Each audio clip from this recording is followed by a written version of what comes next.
وأنذر الناس يوم يأتيهم العذاب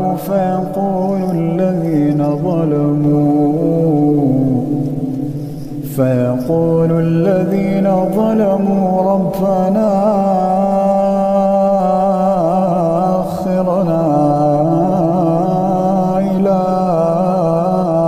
أجل قريب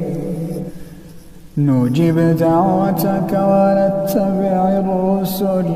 أولم تكونوا أقسمتم من قبل ما لكم من زوال